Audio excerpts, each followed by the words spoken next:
I'm the biggest inner city developer. If you are cheating me, I can tell you straight away. Meet Dr. James-Orleans Lindsay, a serial entrepreneur and a Chancellor of Cape Coast Technical University. That 50 pence on me. Being financially stable is the only way that you can gain respect. The lives attached means small. Yes, I do, because I know exactly how it feels like. 50 pence. You know, people I'm talking about are the equivalent of Ghana's Bill Gates, Elon Musk, and the rest. It's ludicrous if you tell me there's going to be an implosion if we are not careful. Time will come, this nation will be deceived because you are afraid. I pride myself as one of the most ethical businessmen. It's the image you create. If you are a dodgy person, your employees would be dodgy. So if you think, oh listen, I'm so big, you are not. I tell you this for free as well. It's the easiest place to make $1 profit. This war wouldn't have come. Hello everyone, and welcome back to The Golda Show, where we discuss all things business, entrepreneurship, and personal development.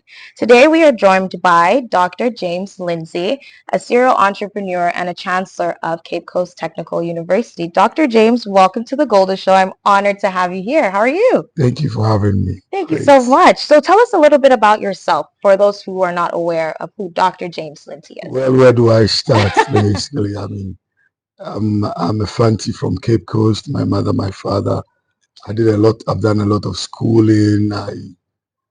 I did a lot of Catholic schools. In fact, most of my formative years were formed in the Catholic schools I attended. I attended Madonna School, equivalent of Christ the King in Accra. Then to St. Peter's School in Kotiako, fully Catholic Germans, and that really taught me one thing. It taught me to learn, and that's be an individualistic person. And then I'll go to St. Augustine's College, run by American Catholics, that will teach you each other's keeper. And so totally different stuff, you know. And then I went to Kwame Nkrumah University of Science and Technology. Then I went to Salford University for my master's. I went to Hertfordshire for my doctorate. And then I've done stints in places like certification courses, places like LSE in England, and then Oxford, the Said Business School in Oxford, where I had my real estate certification. And interestingly, one of the things I'm proud of is they used me to advertise to attract minorities to the school and all that. So basically, this is what it is. And then apart from that, I've done a lot of other things on the side. I've done gardening. When I was a kid, I went to Budapest University for 10 months. I couldn't learn the language. I'm bad at language, extremely. So I had to come back to start again with uni in Ghana and all that. But in all that, it's been an interesting journey. Very interesting journey. That's an amazing track record. So education is something that's very important to you, and it's the core of your being, from what it seems. Well, it came easy to me. And so I really would not say I struggled in this. So once something comes easy to you, you do it just so that. But in all things, I really wanted to do business on my own. I only worked for 14 months at IBM in once England and once in London, and that's it. And I could have been a high flyer in there. They loved me at IBM, but one day I just decided, finished. I'm coming to Accra. Wow, and you said, no, this is what I'm going to do for myself. I said to myself, 14 months. Yeah, just 14 months. That's the longest I've worked for any other person in my life. Yeah. I've always been a managing director. Yes. You've always been the head boss. Yes. That's nice. When I only employ 2 people, I still call myself. Yeah, you're the managing director. Now I employ like thousands of people. And it's been an interesting journey. I love what I do. Look, for 10 years. 10, 12 years. Every day I get to work by 8 o'clock and I leave at 8. I do 12 hours straight. Half an hour, 1 hour break. I don't see it. I love it. I love what I do. Exactly. So it doesn't feel like work for you. No, it doesn't. It's enjoyable. Getting things done and creating stuff has always been my aim. And I seldom do these interviews like your show, and I keep to myself. I allow my work to talk. But now I've done, I'm not able to hide anymore. Yes. People find me now. Yes. This year alone I've won eight or seven awards this year alone. Wow, that's a huge achievement. It's been a big deal. Only 2-3 days ago, I got nominated for the President's Special Award, the Order of the Volta for contribution to the development of Ghana, and I never asked for it. Of course, people would look for it, but for me, it comes easy. Yeah, not easy. The hard work shows, because I'll be honest with you, I'm a faith believer. Grace has found me, but grace of faith without action never works. Exactly, 100%. I put in the work. I put in the hours. I love doing that, and it's a culture I've built, and I try to let it rub off everybody who comes in contact with me. People will come to me and say, "You don't know what you have, and you don't know the impression you've made on me," and stuff like that. Wow. And those are my happiest moments. For me, material things are basically next to nothing. I buy them because I have to buy them. But the impression I make on people, the things about me that rubs off people, those are things that touches me. That's more fundamental at your core. They are the core of everything I do. Wow. Look at the Lindsay Foundation, where my mother, my late mother was the chairperson. She passed a year and a half ago. Sorry to hear that. But then when we do things for people at the Lindsay Foundation that I'm part of, it touches my heart, especially in healthcare, in education. Those are the things that really makes me feel that I'm touching lives. So the houses I build, I can close my eyes and build a house. Right. I know. Oh, if you are cheating me, I can tell you straight away, because years of experience and all that, and practicality. But that doesn't mean much to me, although the money is important and it gets all the things that makes me happy. It drives them, especially the lives I touch. Yeah.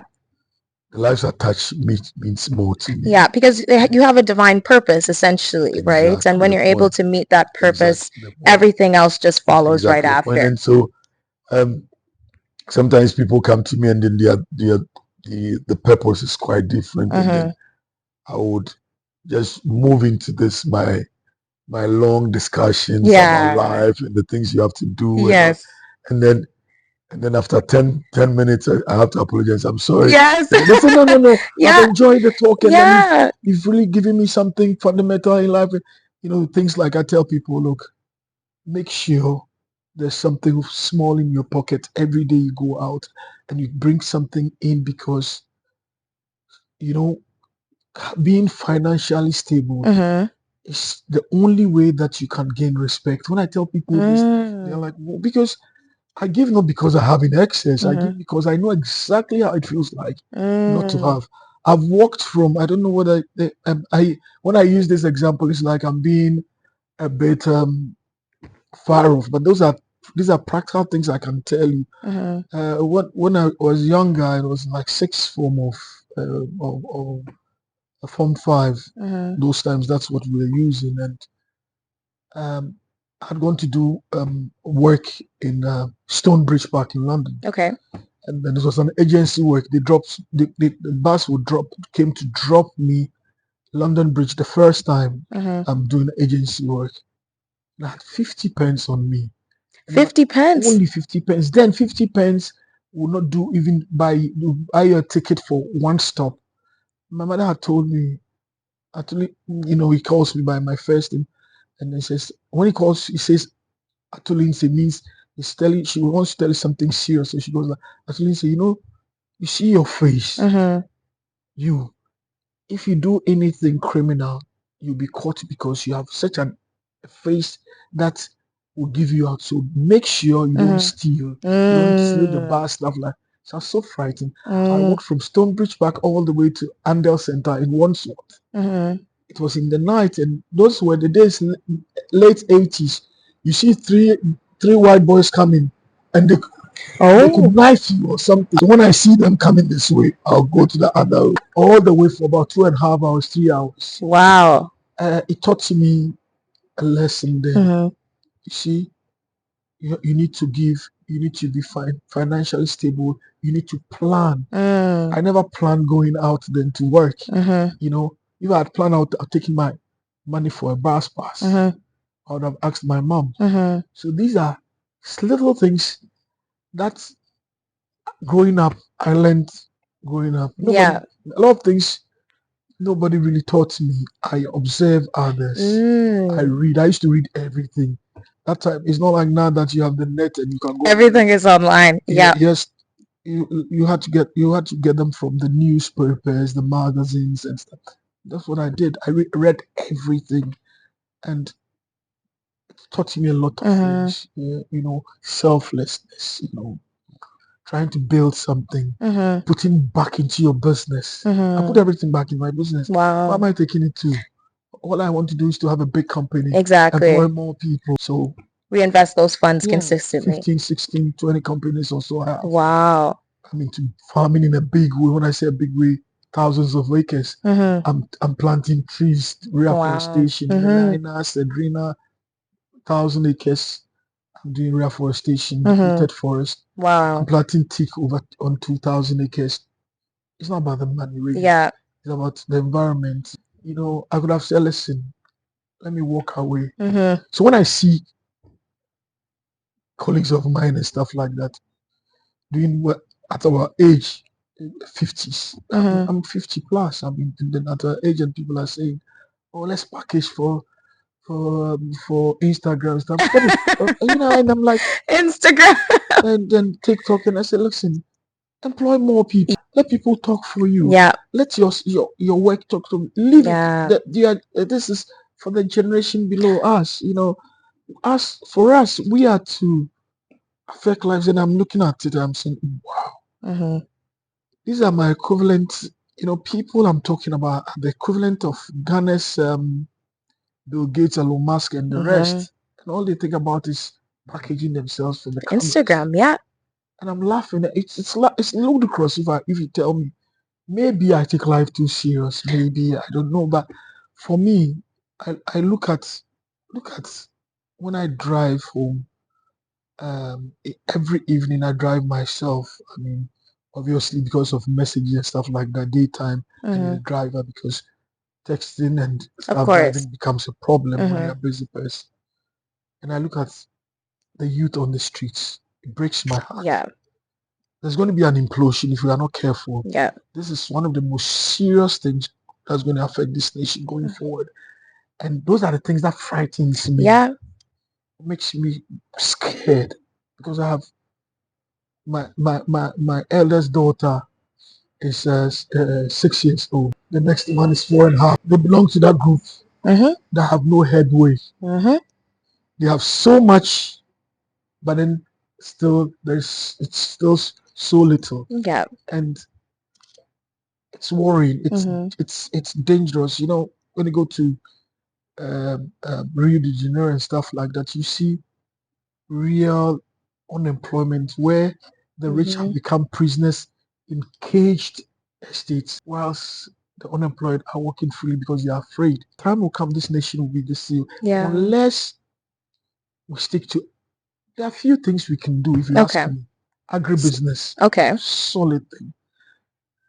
From the farm gate to the market gate, Golda, anywhere you plug yourself and you are serious, you make a decent living. I say it all the time. Look, vegetable business, transportation of produce to urban centers, food storage, supplies of foodstuff, adding value to semi-processed food. Yeah. Like turning cassava into cassava flour, turning corn into corn flour. You don't have to go to farm on the farmland. You can plug yourself anywhere. Yeah, I agree. Buy people's vegetables and clean it up, repackage them, sell to the corner shops and bigger shops. You get my point? Tell people, look, I want organic produce only. I don't want anything fertilizer induced. I'll buy it at a premium. You sell at a premium. Different things. But you see, the worrying aspect is we have no patience. Yeah, everything takes time. That's the thing. Nothing's gonna be done within a year or 2 years. I tell people, small steady steps towards progress. Every day, Golda, in my life,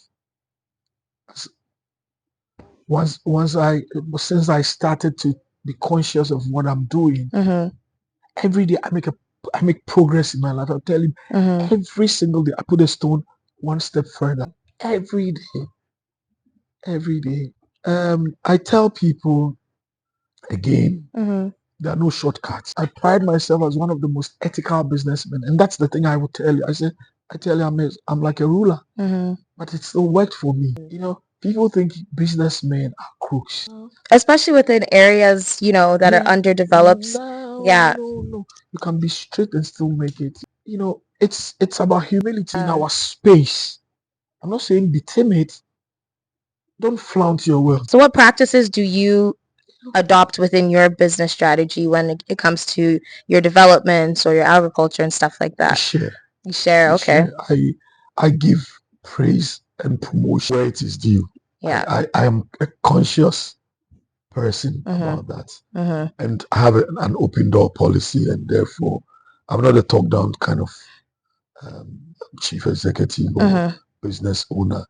And so that I think has helped me. You know, it's a practice. It's purely having it opening up for people to see. Friends of mine that I know would buy a new car, and then the next day they want to take it to work and stuff like that. I look at the mood of the people.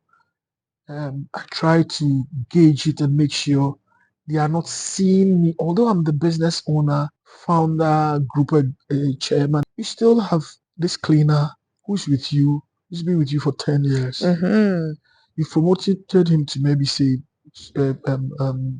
chief a supervisor or something like that.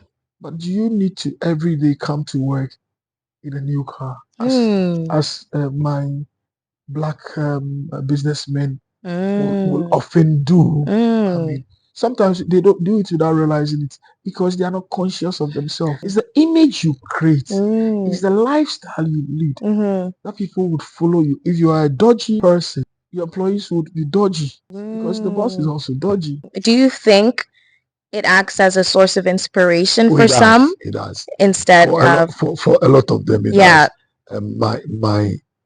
My style really is an inspiration to them, and they will come to you sometimes. And I and those are moments that I cherish. Also, listen, see, in our easy times and friendly times, they say, Chairman, you don't know what you have. You don't know the impression you make on us, and it makes me happy. You don't know what you have, and things like, Chairman, you can do almost everything in the world. I said, no, it's only Christ whom I follow. They say, no, but we are being realistic, and that sometimes they want me to call somebody to ask a favor, and I said, no, I don't want you. I said, Chairman, but that's the person you did this for the last time and stuff. So even anybody, again, to this what I've learned, anyone who feels that he knows exactly his strength and his might is not where he thinks he is. Interesting. Someone should tell you where you are. So if you think, oh, listen, I'm so big, I can do this, you are not. It's your, a general without troops is no general. Your followers should be able to tell you, boss, this thing you can do it from where I sit. This thing you can rub shoulders with this person. You can do this act. You can do this. Anybody, he's being full of yourself is the surest way to fail. Ego is the enemy. There's a book, Ego is the Enemy. I buy it. Anywhere I see it, I buy it. Then when there's a feud in workplace or among friends of mine or even family, I give one to each person. Go read it. Come back to me for a discussion. And what do they normally come up to you and say they learned from that book? What's the most common thing? It will tell you that don't see things from only your perspective. Yes. Interesting. So if let me give you a broader example. If the Americans had understood that Russia says they should not push NATO one step further, just would have looked at it from their view, that they are frightened, they are worried, this war wouldn't have come. If Russia also had looked at the other side of the coin and said to themselves, listen, if we go and do this attack, chances are the Americans will gang up and support Ukraine. This war would have not come. Interesting. If Russia had also seen the fact that and looked at it from another view, that never underestimate your opponents, they would never have started this. They just took it easy. I'm also guided by one under principle. As long as David beats Goliath, be very careful what you think how mighty you think you are. I go into business with practical knowledge, everyday knowledge, and it guides me. People come to me and say, Lindsay, you know something? I would have given this my property. Ghana or Accra is a big village. It's big, but it's a village. Everybody knows everybody. Yeah, I've learned that very quickly. Yes. So basically, they come to you and say, I'll give you my property, although your price is lower. You know why?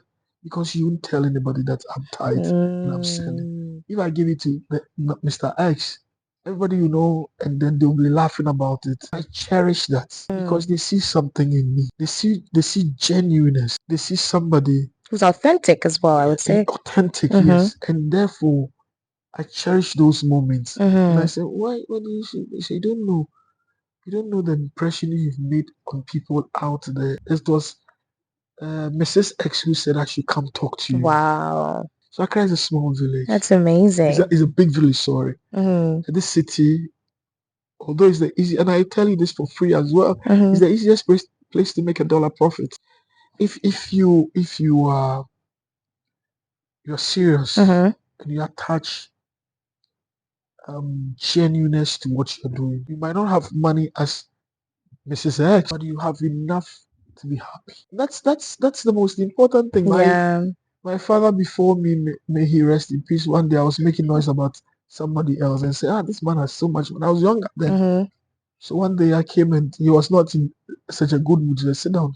He said, Lindsay, yesterday, did you count the man's money with him? That you come here bragging about it. You never know what he's going through. So he taught me to be content with my lot. That was the lesson he was trying to give me. Okay, so you're never comparing. Good. Be content with your lot. I go to business with that in mind. It's helped me so much. I go to business not for profit. Not profit. The money is always secondary. Doing it and doing it well. It's the beauty. Look, I'm the biggest inner city developer.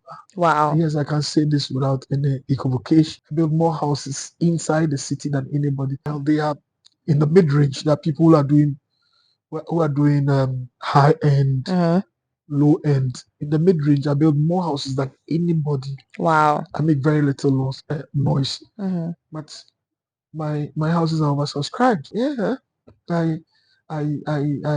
So sometimes I tell people when I want to be a bit boastful, I say I put my system on autopilot and then the system is working. And it's working, yeah. That's why I'm branched it. So I tell people that's why I'm branched into other things. I have a big bakery as well, JL Bakery. Oh, wow. They're doing quite well. So one of my ladies come to me and say, listen, a client says, tell your boss he has enough money, he wants to employ more people, you should go into bakery. I looked at it, I said, so we opened it, I let the lady run it and she's doing well in the Springtex Road.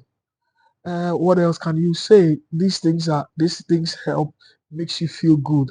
So when you bring me, for instance, internally, when you bring me an idea, instead of for want of a better word, stealing it and making it my own, as a lot of business owners do. No, I'll help you and make sure everybody knows that it was your idea. And that's commendable. Yes. Because the people that you're able to help are going to forever see you as this person who is not only helps them, but you're genuine. Sometimes They come to me last, I think 6 months or 5 months ago. One of the subsidiaries,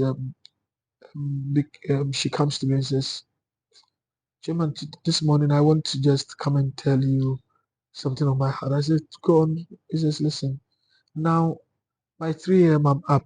Mm-hmm. And so I've appreciated what you've gone through. She's running one of the companies, and Wow. since by 3 a.m. and she's thinking about how she's going to pay the salaries. And Mm. I tell you, look, after 6 months, I tell you, you're on your own Mm-hmm. because you're a partner in the company. And so, and we've instilled a certain qualities on the in the people and the people who work with me, and Mm. they don't want to fail, and so it makes them work extra. And I have to admit this too.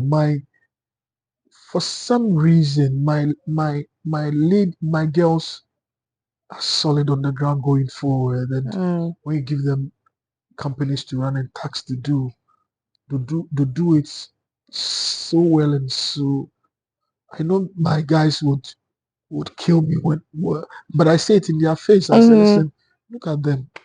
They are married to the work. Mm. And so, a lot of the people I took when they were in their 20s, now Mm-hmm. they are in their 30s. They are just fresh from school, or they had worked 1 year out or 2 years max. Mm-hmm. And I took sometimes, I employ based on passion and commitment. I don't hunger, passion, commitment. I don't employ Mm. because you have all the tallest of qualifications. No, Certifications. no, no, Yeah. no. Yeah. Hunger, passion, commitment is the key. That's and it's worked. Because they have that It's worked. drive Yeah, yeah, to keep it's on worked. doing Eight, what they're eight out doing. of 10. And so I'm happy where I am. I mean, I need to be honest. And in the new year, I intend to set up a few more businesses. We are doing fish farming. I pride myself about is I have a 70 square acre dam. Safety is Dam, square? fresh water, 70 square acres, Okay. huge dam, man-made dam, where I grow. I rear fish, wild fish, but I want to do proper caged tilapia, catfish. Okay. These are things that I look forward to. Oh, fishing. Yes, yeah, we have the dam. I'm setting up a new factory for diabetes strips. Wow. Glucose factory with the Maltese. I look at needs Mm-hmm. of the country and where I can plug in. Okay. Again, to the second thing is, I ask myself, is it really about the money, Mm-hmm. or I'm going to employ more people? Mm-hmm. If I'm going to employ more people, I tick the boxes going along. I see. And so, is it going to be sustainable? Mm-hmm. Sustainability is key too. Mm-hmm. And I tick the box, Mm-hmm. and then I go into it. Interesting. Sometimes people, again, I've had comments and say, "Oh, don't mind, don't mind the chairman," not in a bad way, but Mm-hmm. it's because he can afford to set up more businesses, and then even if Mm. it fails, it doesn't affect him. No, Mm. when a business fails, although I learn from it, it affects me not Of in my course. pocket, but mentally it hurts me. How Mm. can I fail? Yeah, and stuff like that. And Mm-hmm. so it means a lot to me for the business to thrive. Mm-hmm. It means a lot to me. When I was entering this interview, one of my senior general managers called me. We set up a plant high Mm-hmm. company. 8, 9 months, 10 months now, doing very well. So I just wanted to talk to her and say, can we increase the fleet? Can we manage it? Stuff like that. Mm. And I'm happy with her. Mm-hmm. Those are things that will make you happy. As for the money, Mm-hmm. I keep on saying this, and I'm sure it's becoming repetitive to Mm-hmm. you, but as for the money, it will come if you do it well. Yeah, I agree with that It will come if you statement. do it well. Look, it will come. It always does. It always does. Yes, it might not come as fast as you want, but it Mm-hmm. will come.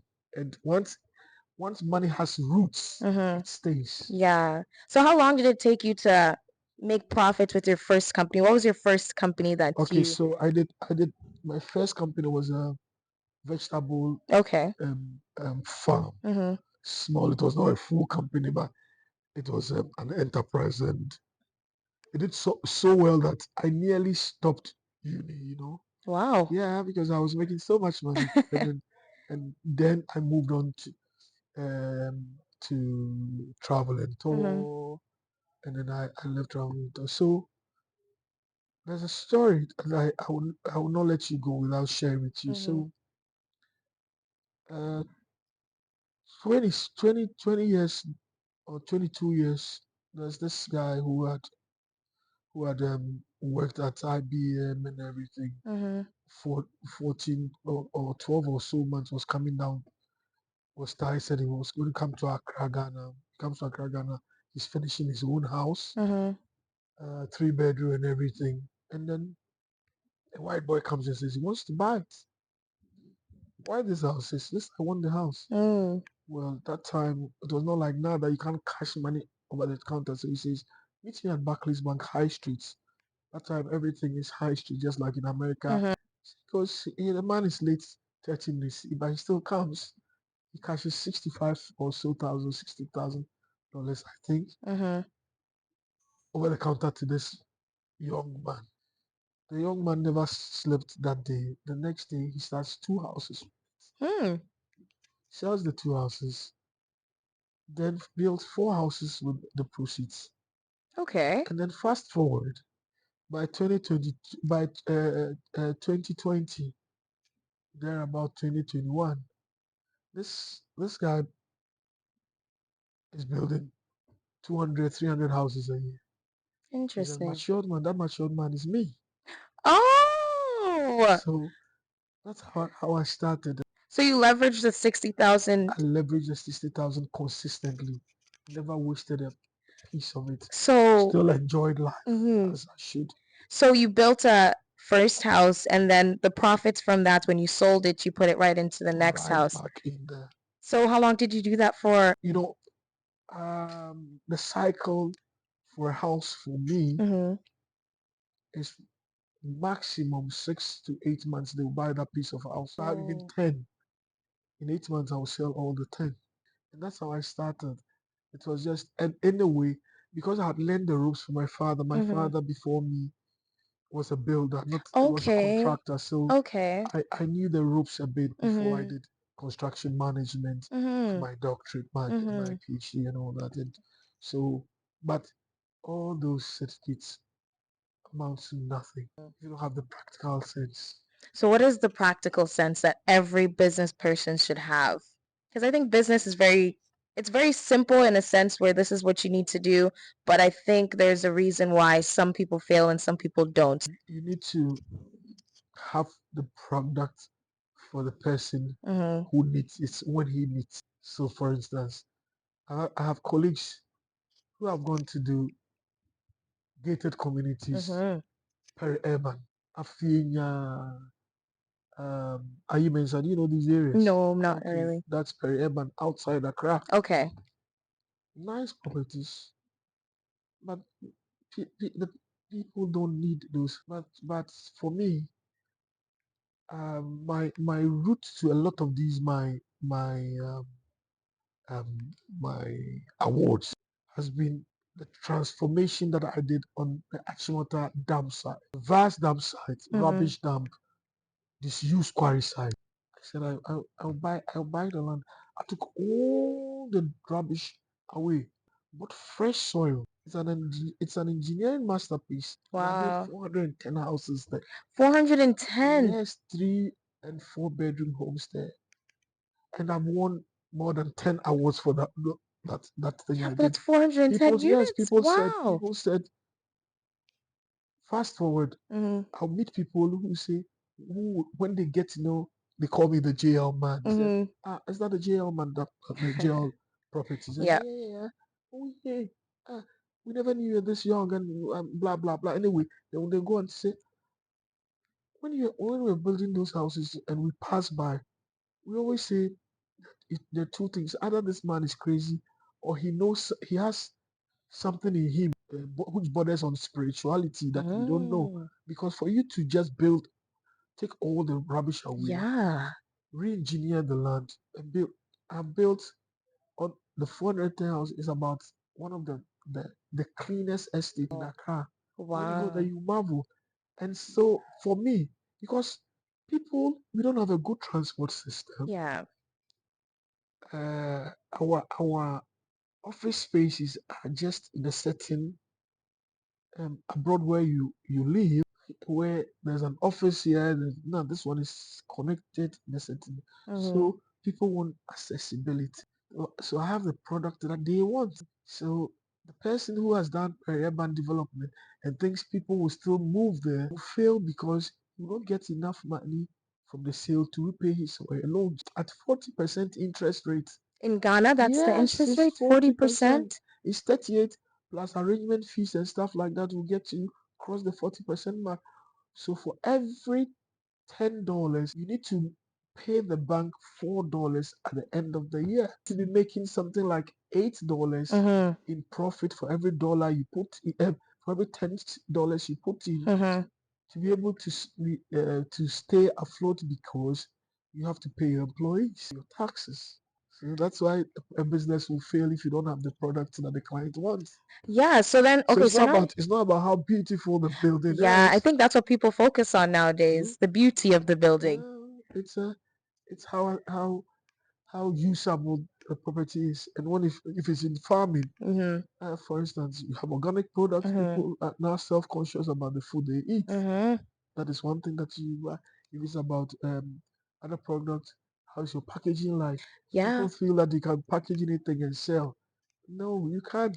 So do you think, because you have a bakery and you have Fishing already in industry. the fishing industry, I want to so do you expand think it. you want to expand it? So do you think those are stores that you're going to start implementing around those areas where you've built your properties already?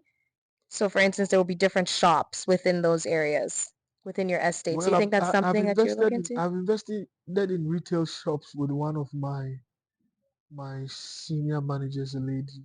It's doing well and all, Mm-hmm. but retail is not my bet. I want to, so I've opened that for her. Mm-hmm. She's doing chains now. She has four outlets already. It's doing Okay. well and all that.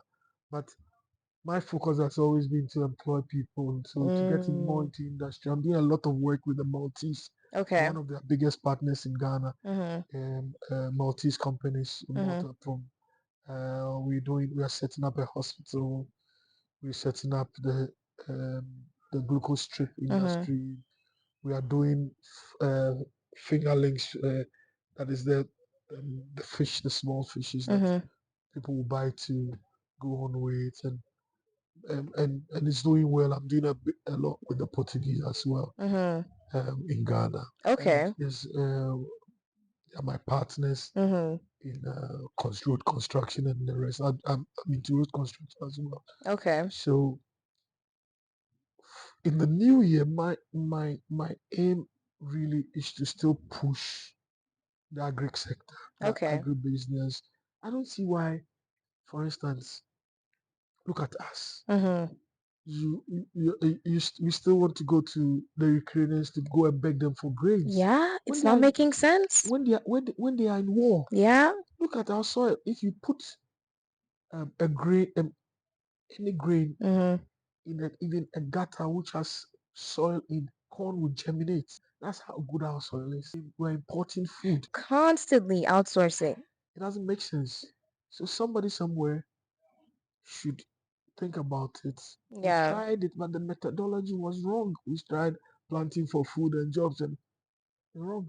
Do you think it has something to do with the mentality within the Ghanaian community, how people look at our land essentially? Because when you go to, let's say for instance, if you live like in Canada like I do, we see a lot of buildings, so you don't really appreciate the buildings that are around you. But when you come abroad like to Ghana and you're like, oh my goodness, there's so much nature, there's so much land, we appreciate it.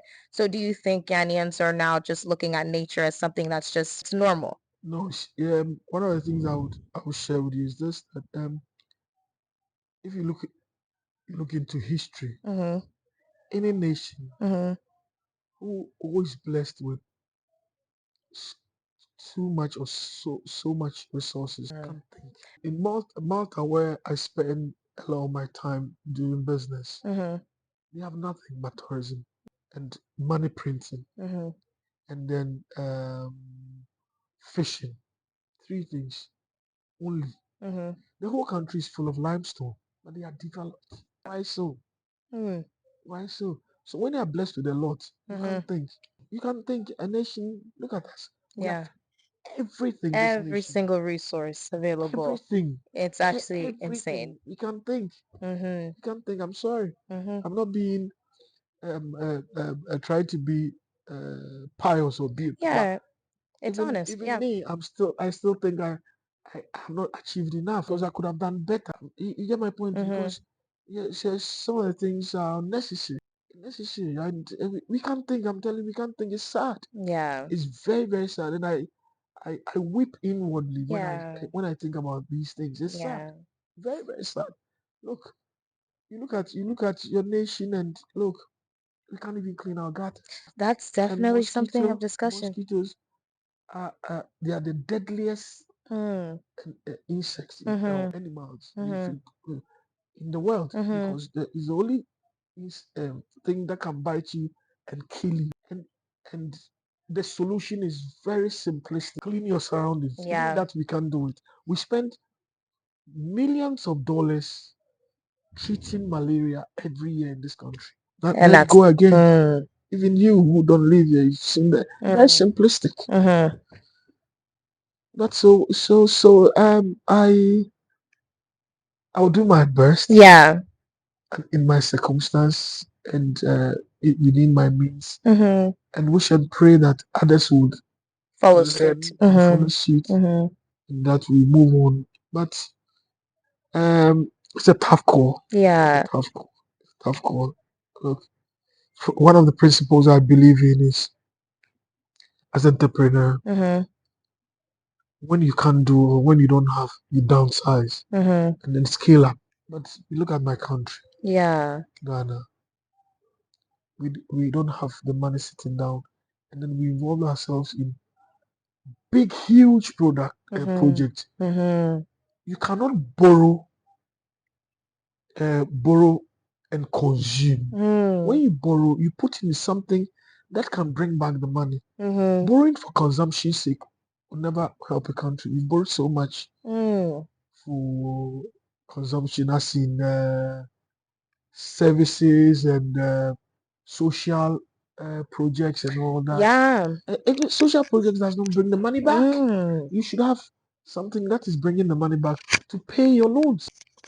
But what do you think about the influx of new people coming in? It's good. Different values, It's different good morals. for the economy. We need. The last time I spoke at LSE, I was a speaker panelist at LSE. I told them because people were complaining when we came to Ghana and then it didn't work for us. I said, we came to Ghana with your British mentality. Mm. When you Mm. come to Ghana, put down your fanciful trainers, Mm-hmm. put it aside everything. Wear slippers, natural slippers like you are. Mm. Take it easy. Go with the folk. Talk to them. And then you would see the openings. Yeah. But we don't do that. We don't do that. And so when you come, you will fail. I know people who came from the diaspora Mm-hmm. wanting to settle. And anytime somebody is coming, he says, "Oh, can you buy me some sausages from Sainsbury's and the Mm. rest?" It doesn't work that way. Yeah. I don't know whether you get where I'm coming Yes, from. I Yes. understand. So you have to be able to basically acquaint yourself and then familiarize yourself with the system, Mm-hmm. and you'll be able to stay. Mm-hmm. I want people to come to stay. Usually they bring in a lot of knowledge. They bring in a lot of knowledge. They bring in a lot of standards and Mm-hmm. character. Mm-hmm. They've improved, if not for anything at all. One of the things I've seen improving here is our value and appreciation of time coming from the diaspora. When Mm-hmm. they come to you and say, but why haven't you finished my work? You gave me 3 months. Even me sometimes, but even my next colleague here gave somebody 6 months and he couldn't finish it. But then you say, listen, when you tell Mm. me it's 3 months, it has to be 3 months. Then the next Yeah. day you sit down and you know that. So for even with time alone, it's Mm-hmm. something we've learned. Mm-hmm. I've learned a lot from the people coming in Mm-hmm. and with their time, and because they make a lot of noise about you not keeping Yeah. your promise. Yeah. And if it goes on 2-3 times, you know that there's something wrong with you. Mm-hmm. So you will change. And so yes, they brought a lot of different values here. Also, some of them also not really gelling with our. Yeah. But you take the good with the bad. Yeah. I agree You can't with have that. it. You can't. Yeah. You cannot. You take the good with the bad, and it's something that I think that if we get 20, 30, 40 people Mm-hmm. with certain mindsets Mm. in the business arena, look, the space, I why I left the UK Mm-hmm. was because I saw there are too many people like me. They didn't need Mm. me. They didn't need me. Mm-hmm. Look, there are bigger, better developers in the UK, even in Waltham Abbey, where Mm-hmm. I live, Harlow, and the rest have a small business, real estate business. There are too many people like me. Mm. You're not even recognized. Who do you Hmm. think you are? In Accra, Ghana, where I live, too, I can't go to the mall without bumping into families that lived in the houses I've built, and then Yeah. the young ones, I like kids, and then Mm-hmm. they've been shouting, ah, Daddy, that's the man who built our house. And then you get Wow. into a conversation with somebody for 10, 15 minutes, and then when Yes. you are, that's the beauty, you Yeah. are valued. And then when you Yeah. go somewhere, you say, that's the JL man. And in the UK, who Oh. cares? Nobody Yeah, cares. and so I really I'm happy with the things we are doing. I'm happy Mm. with the new ventures we are going into. I'm happy I've grown organically. Mm. And that is what people should learn. Mm-hmm. Organic growth. Yeah. They should psych themselves for the long journey, Mm. you know, Wow. because when it comes, it doesn't. When the time comes, your growth never stops. Mm. You can do many things without even worrying. Mm. But folks, your type, your age now, all they want to do is to get money today.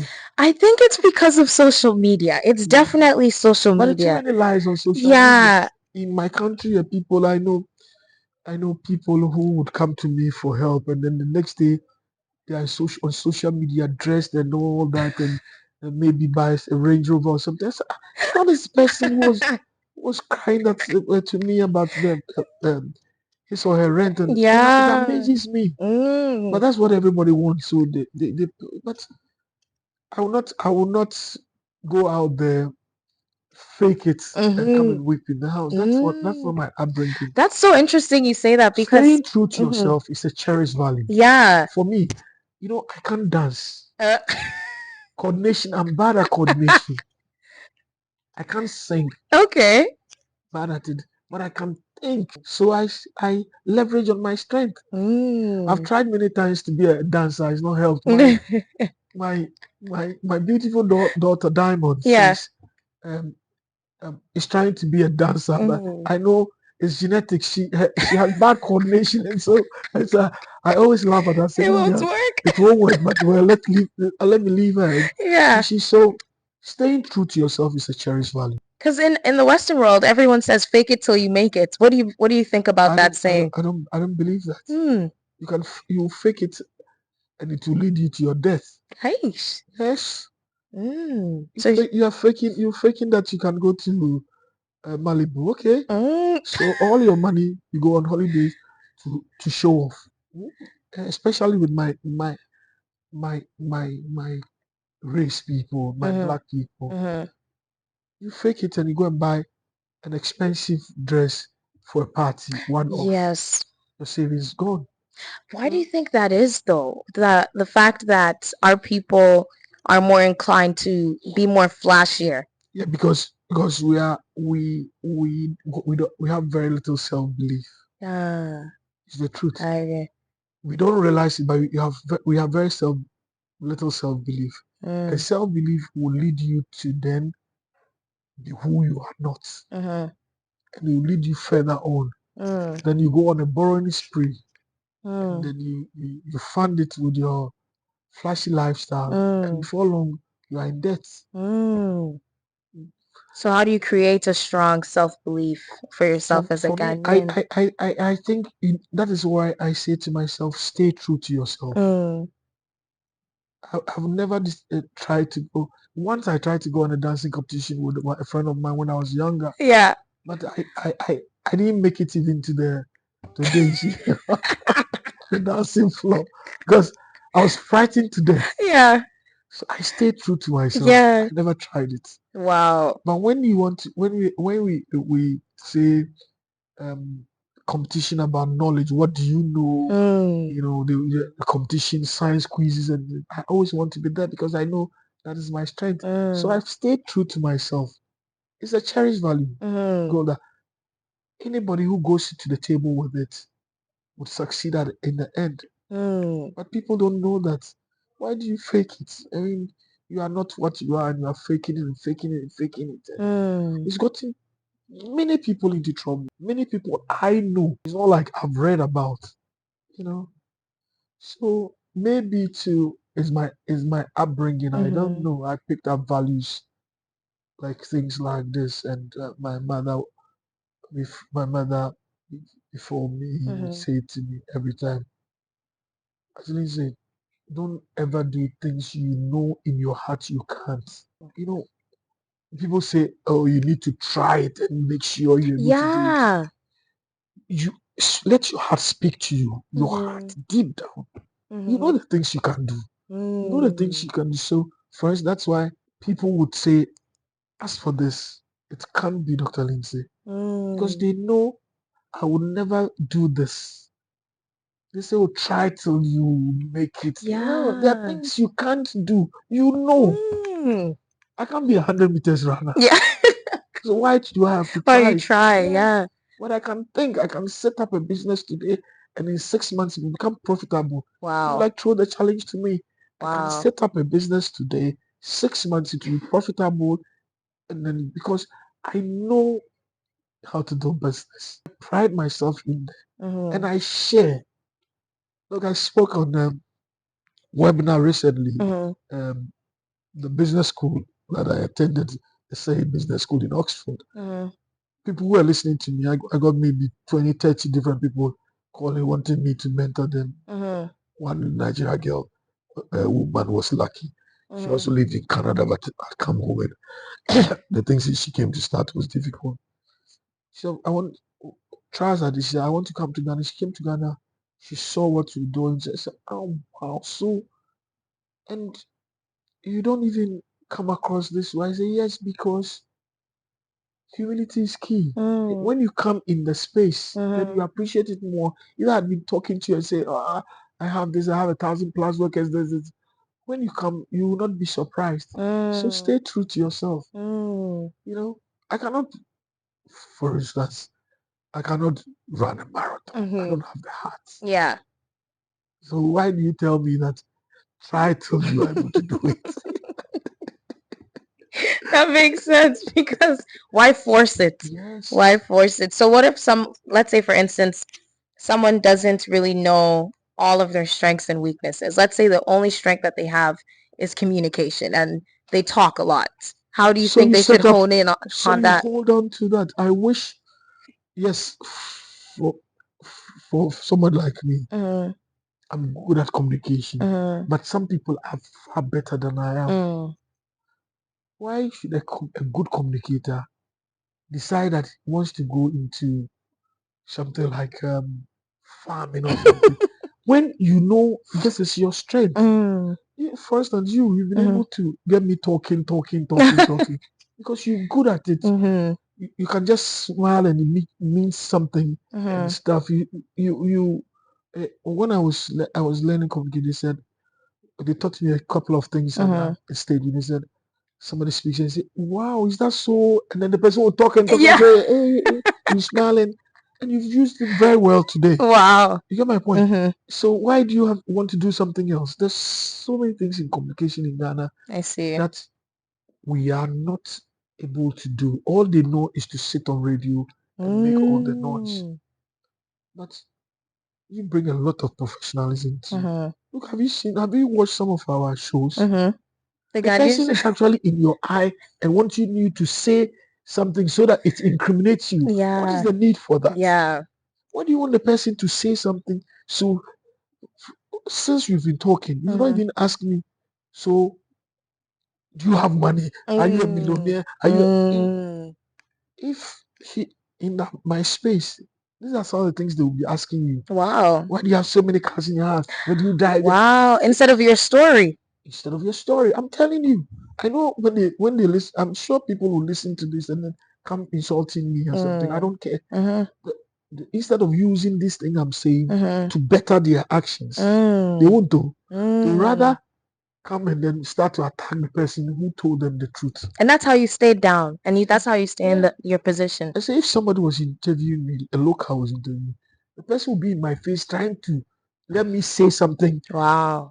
And in interviews, if you are pushed, you say something of but you've tried to get the story and the ones that would hit people and would touch people. That's what it's supposed to be. Yeah. So a good communicator would have to stick to the communication and make good money out of it. Create good content. Because that's what we are lacking. I'm telling you, content is a fine between good content, really good content we don't have. I agree, especially within the youths. The youth are basically the ones who are looking to see and feel inspired by people that look like them, and if there's not enough representation, a lot of the youth are just sitting there, doing what their parents have taught them, because that's all they know.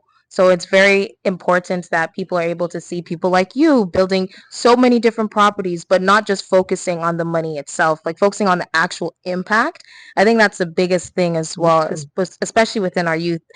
It's sad to see, Very sad. a few of them on the streets having to sell. Very, very sad. Yeah. Very, very sad.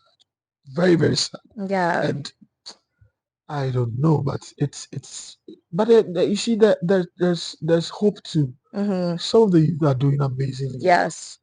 Amazingly well. And sometimes when I say these things, then the younger ones will be laughing at me and making fun. I say, I wish I was 10 years younger. The things I would have done. Yeah. Oh, I know. The things I would have done. With the information you know now. Yes, but that is how the world is made up to.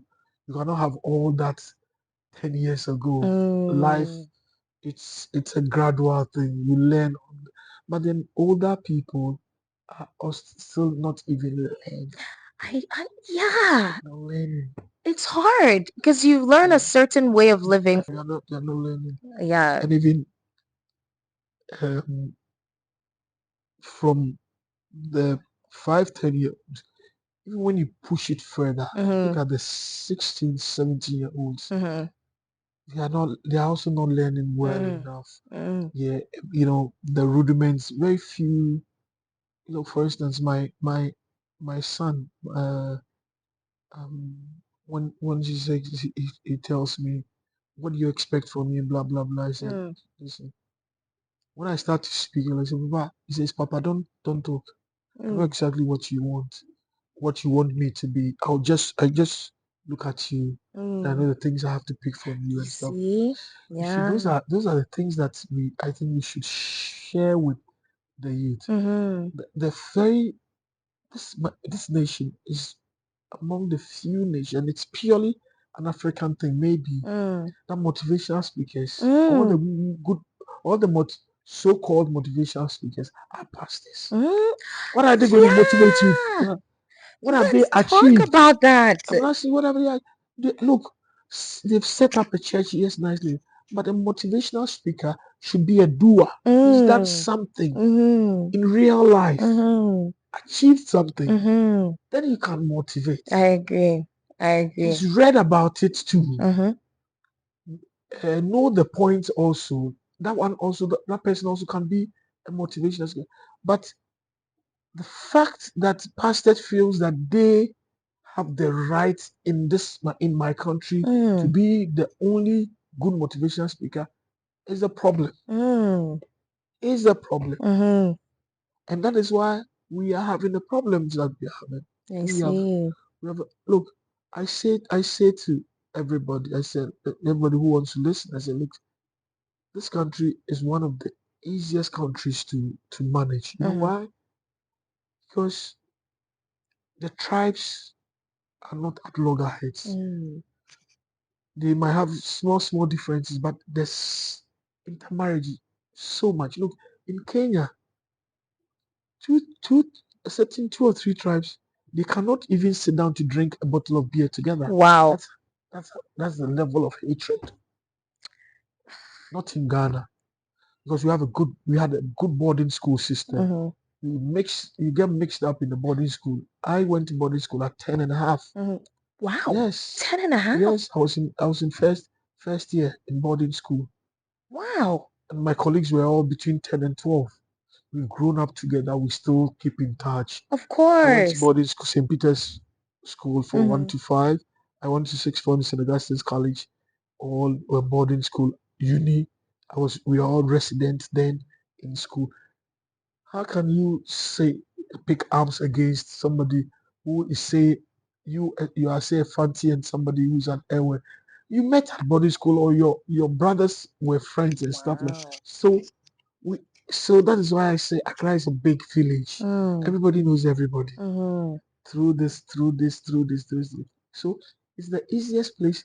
Again, too, that's also one of the reasons why sometimes some things don't work, because instead of getting checked with punishment, Mm-hmm. we get checked with begging. So somebody crosses a red light and says, "Oh, Mr. Policeman, I beg you, I didn't intentionally cross the red line." In Canada, where you live, begging a policeman is not It's not possible. possible. You're getting a ticket. They might give you $10 off, but you're still getting the ticket. Thank you. Yeah. So those are also some. So there's the good and the bad. Yeah. And so, but I love this city. Mm-hmm. I love this country. We have a future. It's going to go. The future is so bright. Yeah. I love this city. I love this country. I wish the country will. I want the system to work. Mm-hmm. Although it's difficult, there's light at the end of the tunnel. Yeah. There is light at the end of the tunnel. Yeah.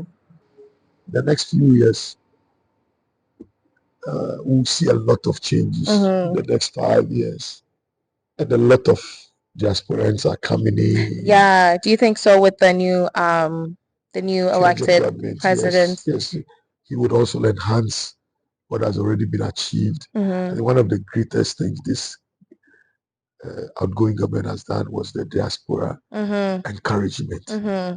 We have to leverage on it. I agree. Leverage on it. Stop trying to please. You see, in the tourism industry that I'm entering in the coming year, we're going to do a lot of agro-tourism and then ecotourism. Okay. We have the places, about 4 different places we've bought at different ends. We also have to look at it from this point.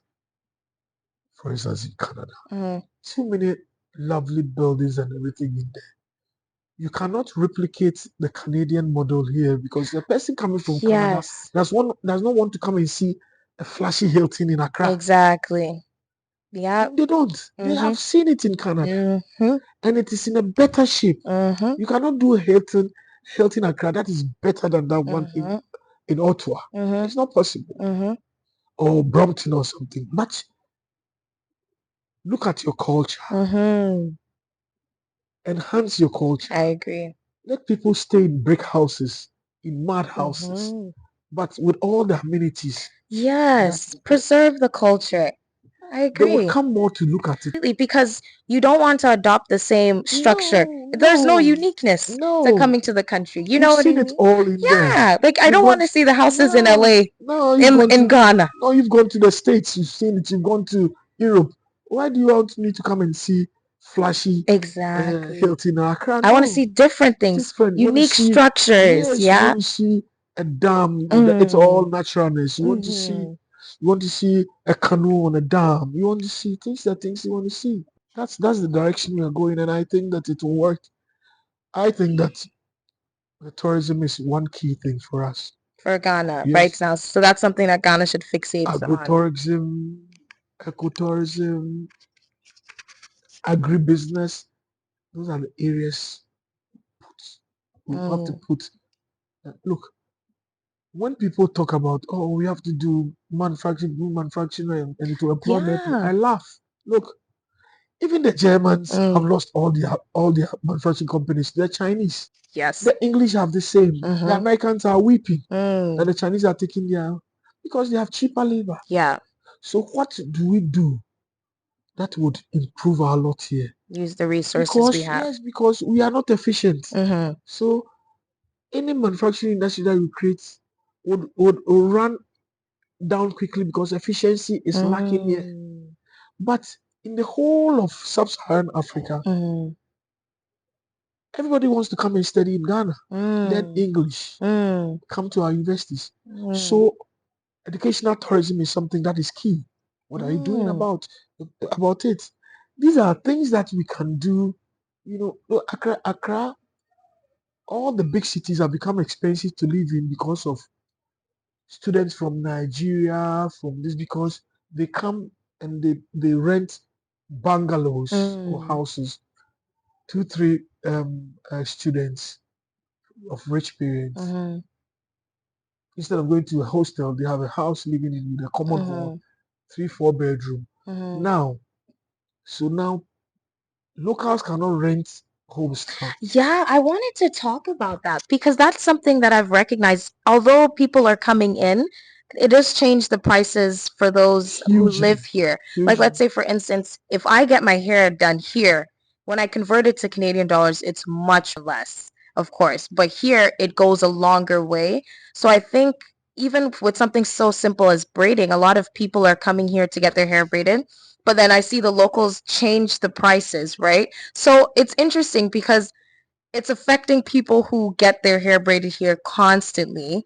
And it's more beneficial for us because of our dollar conversion. But for the locals, it's much more difficult. So how do we combat that issue? Should there be like a set standard? It's kind of hard. So for instance, I say I write a lot. I write a lot. I put my thoughts on paper and then I share with groups and then with government and then I have a lot of papers. And so I say to them, all we need to do is now to professionalize these industries. I see.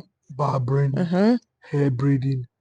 Get a good school. Let them know the ethics, hygiene. Get more people in it. The more people in it, the more people will get decent living, get more money. The standards will still improve. You employ more people and stuff like that. Professionalize it. Professionalize it. There are very few professional places in Ghana when it comes to these things because it's expensive to rent a place and all that. So a lot of wayside stuff like that. But when you teach them the ethics and the hygiene, and even though it's wayside, you are comfortable going there because it's hygienic. Yeah, and they're certified. Certified. Yeah. These are things that the little things, because if you are bringing the diasporans, they come in not only for the holidays. They want to see braid their hair. They want to go to a good barber shop. They want to go to a good seamstress who can do a lot of good African wear and stuff like that. We are learning. We are the 10 to 18-year-olds are now becoming more assertive. It's not about being disrespectful, but being assertive and pushing your point. For instance, my daughter, my 6-year-old daughter now says, Papa, I'm beautiful, yes or no? And I try to say, listen, don't. Say, no, Papa, I'm asking you a question. I need an answer. A simple yes or no. Wow. Things like that. Before then, my father would, my mother would, when I was younger then, if I acted this way, my mother would beat me to pulps. Yeah. Because she says so disrespectful. Yeah. But now I'm understanding that she's being assertive. Yeah. Not disrespectful. He said, please, Papa, I want an answer for this. Things like that. So you bring to us from diaspora a lot of knowledge, good things, and we want to, because if you are assertive, again, bribery and corruption is one of the biggest bane in Africa. But people, this generation, once they are well educated and stuff like that, they want to get paid for what they are doing, Yeah. not to take kickbacks. Mm-hmm. You know, 21, 22-year-old, if well educated, have the values in a good job, Mm-hmm. never ask you for money. Mm-hmm. You say, I'm doing my work. Mm-hmm. You know, and those are things that, but our age group, it's all about corruption. It's all about Yeah. bribery. It's all about, Yeah. It's as if, unfortunate. yeah, it's very unfortunate, as if the world will not end. Like tomorrow it can end, you know? And it's It can even interesting. end for you, the person, I'm as an telling you. individual. I'm telling you. In the So, blink of an eye. yeah, so Gone. every time I tell people, your legacy is key. Mm. Legacy is key. Mm.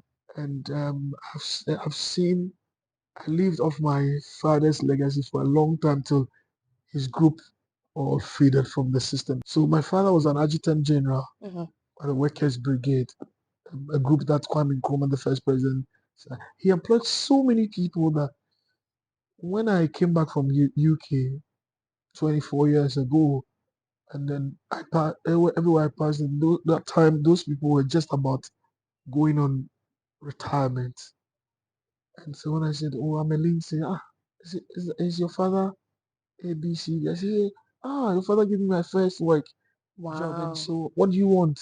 What do you want to do? Then I get assisted. So I learned Mm. very early, legacy is always important. The Mm-hmm. legacy you leave. A name in West Africa is key, Mm. especially family name. Mm. In Ghana, works a lot. If you mention your name, most times I know, I can relate one person to another. You know, if I Mm-hmm. mention my name, chances are they will mention 2, 3 people that I'm related to because we came from the same tree. So a legacy is always important.